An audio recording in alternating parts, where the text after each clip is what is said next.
Okay, so we are now starting the final session of this year's Galaxy Workshop. So our first speaker is Colin, who is going to tell us about supermassive black hole mergers in cosmological simulations. Yes, thank you. I also just want to take a minute to comment on how much this workshop has really helped me personally. I think it's great. I've been coming since I finished my PhD every year. And it's been really nice seeing new people and people who keep coming back. It's a really good opportunity to see good talks, but also talk with people. So I appreciate everybody who's here, especially those who've stuck around through the end of today. So having said that, I'm going to talk about supermassive black holes in simulations. I'm kind of going to have a two-topic talk here. So I'm going to talk some about dual and offset AGN, and I'm also then going to talk about some work on gravitational waves from merging black holes. So I'll talk about a couple of different simulations, but I'm going to go kind of quick through what those are.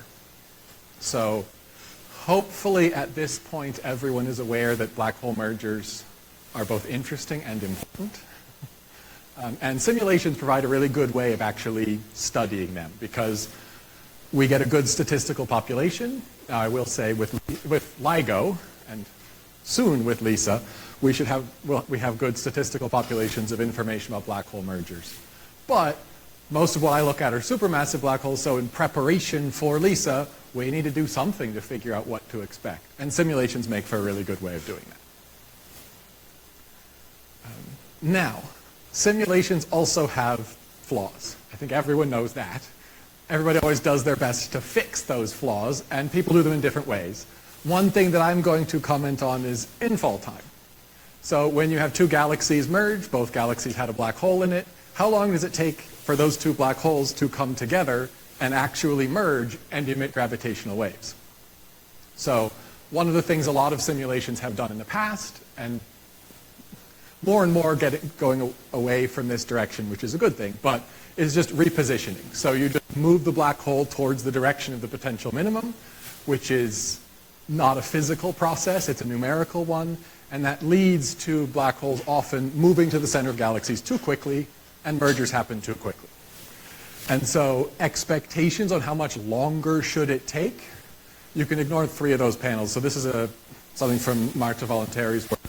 Just looking here, this is looking at simulations and estimating the dynamical friction in time scale for which you might expect the black hole to take to get to the center of the galaxy.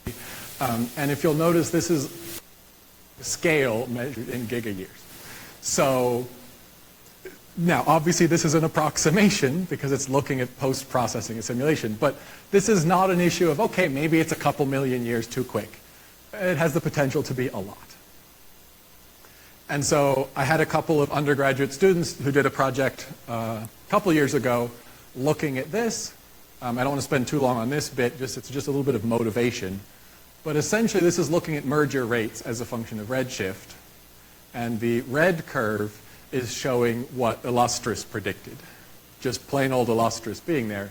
And then what they did is they implemented a dynamical friction approximation post-processing. So this was not incorporated in the simulation, but looking at properties of the galaxy, estimate about how long the dynamical friction-induced in-spiral should take, delayed everything, and use that to calculate the merger rates. And you can see that's these curves. So it's bringing the expected number of mergers that LISA might be able to detect down quite a bit. So that has more implications than just there are fewer mergers. It's also where are they, what are they doing? So this is looking at black hole mass, stellar mass versus black hole mass. The red is all the galaxies in Illustris, and these gray dots are ones that have mergers happening, I think it was within about 100 mega years of redshift 0.5 or something. But that's without these sort of infall delays. Once they implemented delayed infall, we end up moving to these bluer dots. So these open circles are things that merged at higher redshift in the original illustris. But if you put in these delays and what you would expect for a more realistic time for the black holes to fall in, it shifts over, and they actually end up under massive compared to their host galaxies. So incorporating the specifics of how long does it take for a black hole to move towards the center of a galaxy and finally have two black holes merge can drastically change what we would expect from LISA, which galaxies we might be probing, and much more. So there's been a lot of work. Several people have mentioned the Astrid simulation already at this conference. But there's a lot of work that's been done on simulations that incorporate dynamical friction. I'm going to discuss some results from the Astrid simulation. Because I have so much sort of science stuff to talk about, I'm not going to talk about details of the whole simulation. For those of you who are used to simulations, you may be familiar with it. It's a gadget simulation. I'll talk about a couple of the fine details of the black hole model, which is relevant here. But you can take a look at that's one, but there are many published papers on it. You can look at more details about the simulation. What I want to point out are sort of two main aspects of the simulation that are relevant here. One, population of black holes. So the different line styles here are different redshifts. But the key is, if you look at blue, that's the TNG 300 simulation, and red is Astrid. So you should notice the immediate feature in the blue data here. That's the seed mass that TNG used. So you have a lot at the seed mass, and it's not really reliable specifically there. And you have that spike, so then you can sort of look at the higher end more often. Astrid didn't do that. All right? So the Astrid simulation put in a power law mass distribution for seeds. So these power law lines that you're seeing there, that's because there was actually a distribution of black hole masses. So there's a lower mass seed and also a range of them instead of just a single spike. So we're able to probe down to lower masses. The other thing that it incorporates is dynamical friction. Now, Frank already talked about dynamical friction, and he was looking in a bit more detail than I'm looking at here. This simulation is sort of a kiloparsec resolution because it's a very large volume. So there is a model for dynamical friction that was incorporated in when the simulation was run. Very similar to some of Michael Tremel's models. He was involved in this simulation as well. I don't have time to talk about the specifics of dynamical friction. Frank already discussed some of it, which is great. This includes dynamical friction, and that then lets us track the dynamics of the black holes. So this shows 3 black hole in spirals. Each row is a separate one. And you have the red black hole at the center of one galaxy, and the blue is sort of tracking an incoming black hole and leaves the track behind. So you can see we get many different spiral patterns actually modeling the infall of the black hole from the outskirts of the galaxy into the central region. So I'm only putting up an example of how important the dynamical friction is. So this is comparing in blue if you do not include dynamical friction, and in red if you do include dynamical friction. And so you can see the separation between 2 black holes, and so with dynamical friction, it actually brings the secondary black hole into the center region of the galaxy much quicker, and so they're much closer throughout. Whereas without dynamical friction, it's much higher. Now, hopefully some, if not all of you, will notice it's not really fair to compare dynamical friction to just not dynamical friction. The alternative would be having some kind of repositioning scheme. That's also true, and Nyanyi, Chen, and colleagues have done a lot of investigation into that. I'm not going to focus there, but if you're interested, take a look at the Chen 2022 and 2023 papers, and there's comparisons between different dynamical friction models, repositioning, and lacking any sort of dynamical friction. But the idea is, with dynamical friction, it's not. Here you can also see the difference in mass. So the red curve is the black hole mass when we do include dynamical friction, and blue is when you don't include dynamical friction. And you'll notice they're different, and you'll notice there are more vertical red lines, and those vertical red lines are when there are black hole mergers happening because of dynamical friction. So incorporating these kinds of models will change the number of mergers, it'll change the masses of black holes, it'll change when they merge, all of which has important implications for studying black hole pairs, mergers, gravitational waves. So it really is important to include. Having said that, because this simulation actually models the dynamics of black holes moving in to the central region of the galaxy, we can study pairs of black holes. And here we're going to look at two sets. We call them dual AGN and offset AGN. So first off, for this, it's just looking at the high mass black holes, because those are better resolved. We can investigate them a bit more. And we're going to define a pair of black holes simply when they have a separation less than 30 kiloparsecs. No other requirement than that. We will call it a dual AGN if they're both luminous, and an offset AGN if one of them is luminous and the other is not. And this is a very important definition because it's not the same thing as what some observers will do and what you might intuitively expect.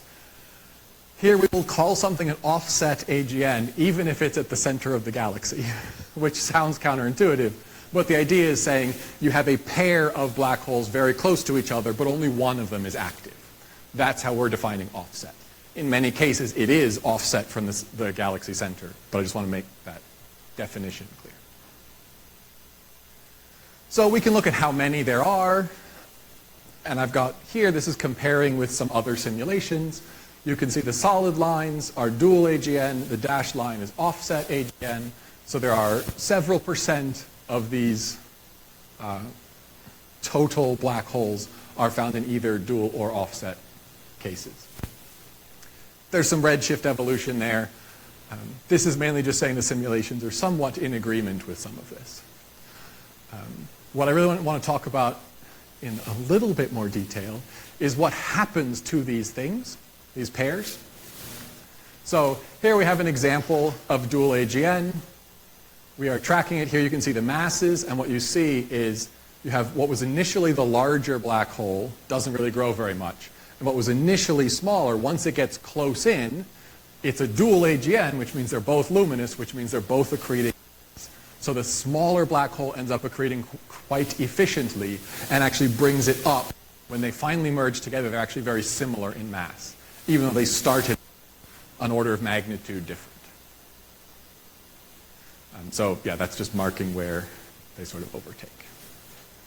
An offset AGN, remember, just means one of them is accreting efficiently and the other is not. And so here we can see we have these two coming in, and you'll notice there's a large amount of gas supply around the primary black hole in this case, which you don't see on the secondary. That's why one of them is luminous and the other is not. And in fact, once you have sort of typically around the second paracenter passage, the secondary black hole, the gas environment drops rapidly. So there's very little fuel available. And it then has a lot more paracenter passages that I don't want to get into for the moment. But we can also track all of these pairs over time. So here, this is taking all of the dual AGN at redshift 3 and then seeing what happens as you go to lower redshift. And so you can see most of them end up merging. Some of them stay dual AGN, but they are not gravitationally bound enough to actually merge.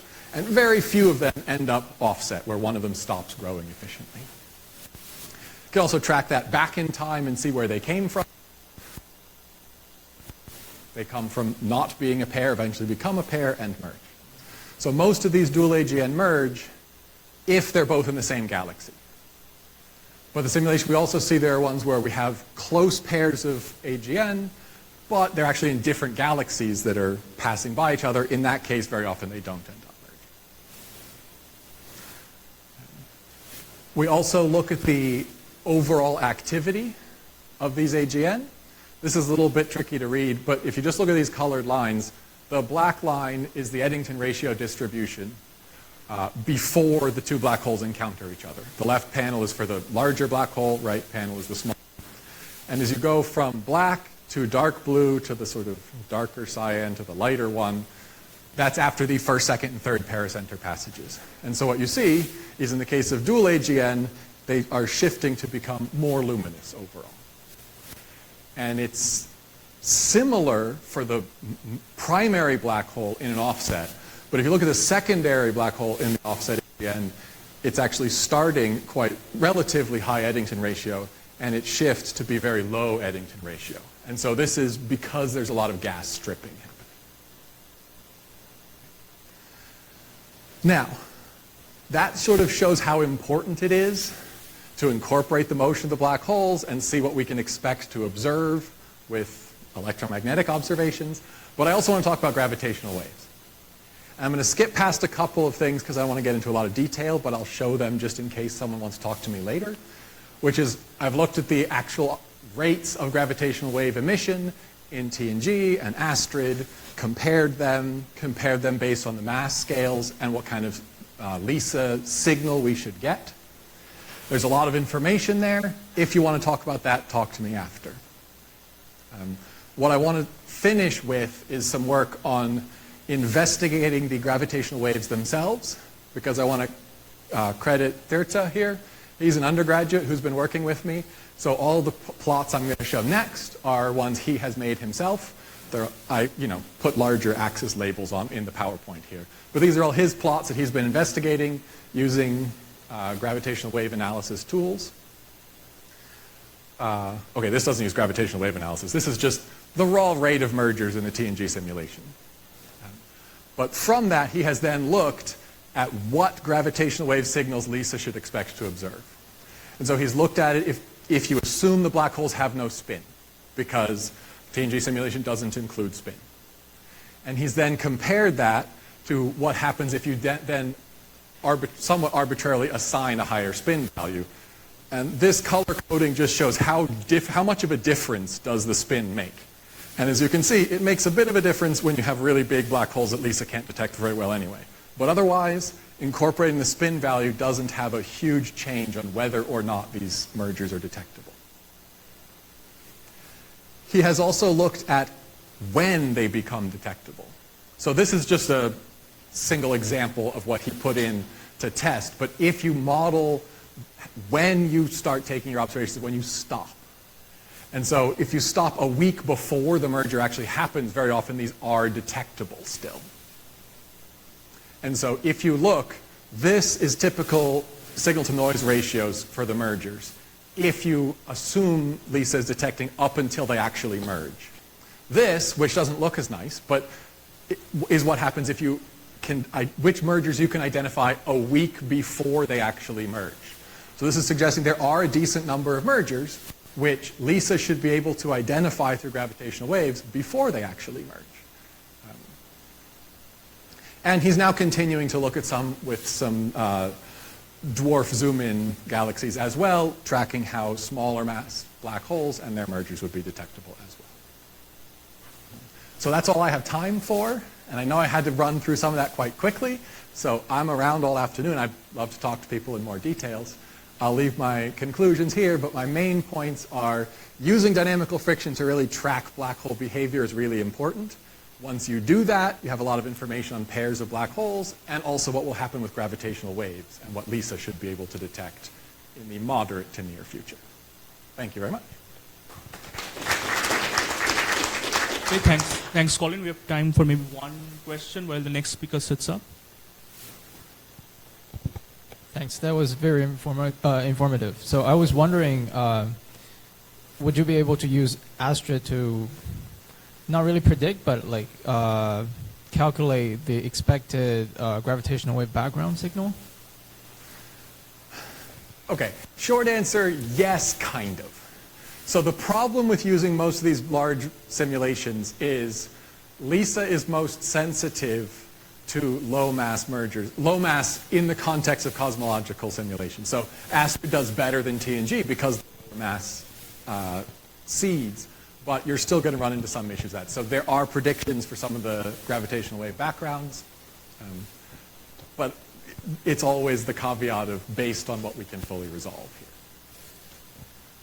So thanks for a great talk. I'm baffled by your conclusion that if I look at redshift 3 and pairs of black holes that are within 30 kiloparsec, 75% of them have merged by redshift 2. That sounds baffling to me. Maybe I'm just, But if I imagine a 10 to the 6, 10 to the 7 solar mass black hole in the Milky Way orbiting at 30 kiloparsecs. So remember, for the dual and offset stuff, I was only looking at black holes above 10 to the 7. So 10 to the 7 solar mass black Yes, hole at I'm 30 just kiloparsec. I can't imagine that it spirals in a gigayear. That sounds. So my question is, have you experimented just by, we know dynamical friction, Chandrasekhar, the Coulomb logarithm, you can bust it up by a factor of 2 or 3. No one knows what the thing is. What does that do to these kind of statistics? How sensitive is this? I don't know that off the top of my head. If you look at Yanyi Chen's paper from 22 or 23, there is some looking at variations on the dynamical friction model, also looking at stellar versus gas drag and the relevant importance of each one. But yes, any of these dynamical friction models, when you have kiloparsec scale resolution, you're going to be dependent on the subgrid model that you are implementing. So yes, I think a lot of what you were talking about in your talk is being able to do things at higher resolution, and that will help inform how the subgrid models should be used. I think that's all the time I have. Just real quick, though, I'm just going to say Tirta is going to be applying for grad school, so if anyone's on admissions committees and stuff, keep an eye out for his name, because he's really good and will make for a good grad student. Okay, let's move on to the next speakers.